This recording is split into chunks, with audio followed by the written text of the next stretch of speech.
PA 5601 car Innova కార్ని ఇలా వాళ్ళ అన్నని దింపడానికి చెల్మెడ కాలేజ్లో రోజు దింపడానికి వాళ్ళ అన్నని దింపడానికి తీసుకుపోయి పెట్టే కారు.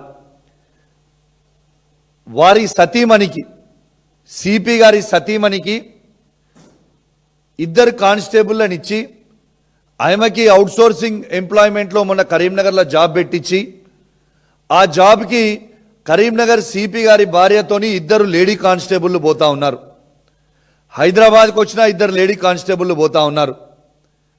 ఇది ఎవరి సొమ్ము ఎవరికి దానం చేస్తూ ఉన్నారు? ఇలా కరీంనగర్ సిపి గారికి ఏ రైట్ ఉన్నది?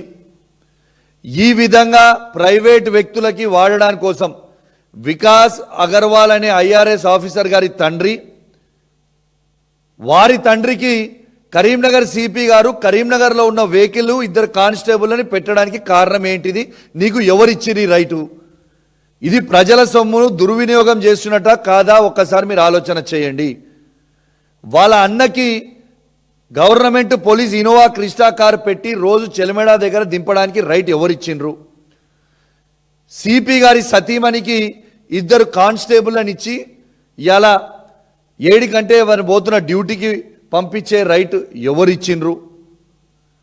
అసలు ఈ కరీంనగర్లో పనిచేస్తున్న కానిస్టేబుల్కి అలాట్ అయిన కరీంనగర్ 1 టౌన్లో సివిల్ కానిస్టేబుల్ కరీంనగర్లో పనిచేస్తున్నట్టు మీరు చూపిస్తే, రేపు హైదరాబాద్లో పుసుకున ఈడ క్రైమ్ చేస్తే ఎవిడెన్స్ ఏడ దొరుకుతుంది? నేను కరీంనగర్ డ్యూటీలు ఉన్నా అని చూపించుకోవడానిక? ఏంటిది అన్నట్టు? ఇలా అనిల్ అనేది AR కానిస్టేబుల్ అని తీసుకొచ్చి డ్రైవర్కి ఎట్లా పెట్టిండు? అసలు ఇక్కడికి డ్రైవర్లు ఎవరు పోము అంటే, డ్రైవర్లు ఎవరు పోము, ఇది చాలా తప్పు, మేము పోము సార్ అని పెడితే, ఈ అనిల్ అనే ఫ్యామిలీ వాళ్ళ పిల్లలు, ఈ AR కానిస్టేబుల్ అనిల్ అనే ఫ్యామిలీ పిల్లలు హైదరాబాద్ ఉంటారు. ఆ వీక్ పాయింట్ పట్టుకొని పాపం ఆయనని వాళ్ళని ప్రెషర్ చేసి అనిల్ గారిని తీసుకొచ్చి ఫోర్స్ చేసి ఇక్కడ పెట్టిండు. అశోక్ గారి ఫ్యామిలీ కూడా వైఫ్ పిల్లలు హైదరాబాద్ ఉంటారు కాబట్టి వేరోళ్ళు ఎవరు డ్రైవర్లు పోలమంటే వీళ్ళిద్దరిని ఫోర్స్ చేసి తీసుకొచ్చి హైదరాబాద్లో పెట్టిండు. నేను ఆ ఇద్దరు కానిస్టేబుల్ చాలా చిన్నవాళ్ళు, వాళ్ళ మీద యాక్షన్ తీసుకోమంటలేను.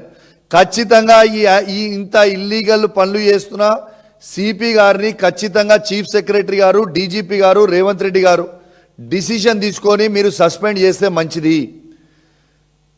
ఇంత పెద్ద తప్పు, ఇంత పెద్ద క్రైమ్, గవర్నమెంట్ సంబంధించిన ప్రైవేట్ ఇన్నోవా, గవర్నమెంట్ ఇన్నోవా కరీంనగర్లో ఉండాల్సిన ఇన్నోవా హైదరాబాద్లో ఎందుకుంది 8 నెలల నుంచి?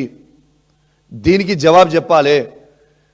దీంతో పాటు వాళ్ళ అన్నది కూడా చెప్పినా మీకు, దీంతో పాటు సిపి గారు కరీంనగర్ జిల్లాలో మొత్తము ఒక వసూళ్ల దందా చేస్తుంటూ, రైస్ మిల్లర్ల దగ్గర పైసలు వసూలు చేస్తూ, PDS రైస్ తీసుకొస్తున్న వాళ్ళ దగ్గర దందాలు చేసి పైసలు వసూలు చేసుడు, ఉష్క క్వారీల దగ్గర పైసలు వసూలు చేసుడు, ఇలా గ్రెనైట్ క్వారీల దగ్గర పైసలు వసూలు చేసుడు,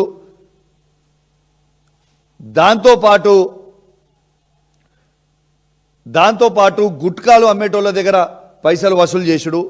మరి నువ్వు ఇంత అద్భుతంగా పోలీసింగ్ చేస్తుంటే మీరు వచ్చిన టెన్యూర్లో అసలు ఒక్కటి కూడా ఎందుకు PDS రైస్ సంబంధించింది స్కీమ్ ఇప్పటిదాకా మీరు సీజ్ చేయలే? PDS రైస్ నడుపుతూ ఉంటే హుజురాబాద్లోనే PDS రైస్ నడుస్తూ ఉంది ఒక మిల్లో. పక్క జిల్లా నుంచి వచ్చి, హనంకొండ జిల్లా నుంచి వచ్చి ఇక్కడ సీజ్ చేస్తారు, హైదరాబాద్ నుంచి వచ్చి సీజ్ చేస్తారు. కరీంనగర్ సిపి గారు ఎందుకు సీజ్ చేస్తలేరు?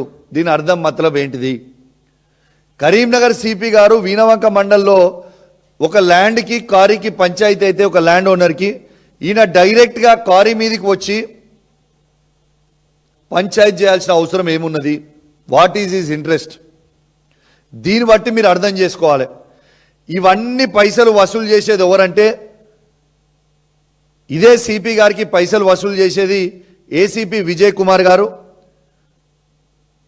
CI సృజన్ రెడ్డి గారు. వీళ్ళిద్దరూ పైసలు వసూలు చేసి సిపి గారికి ఇస్తారు. ఓ MTO కిరణ్ అని ఉంటాడు. ఆ MTO కిరణ్ అనేటైనకి ఈ ACP విజయ్ కుమార్ గారు, CI సృజన్ రెడ్డి గారు ఇద్దరు తీసుకుపోయి డబ్బులు ఆ MTO గారికి ఇచ్చి వాళ్ళు సిపి గారికి ఇస్తారు. ఈ MTO కిరణ్ అనేటైన ఎక్కడుండే ఇంతకుముందు? ములుగు జిల్లాలో ఈయన పనిచేసేది. ఈయనని ములుగు జిల్లా నుంచి కరీంనగర్కి ట్రాన్స్ఫర్ చేయించుకొని సిపి గారు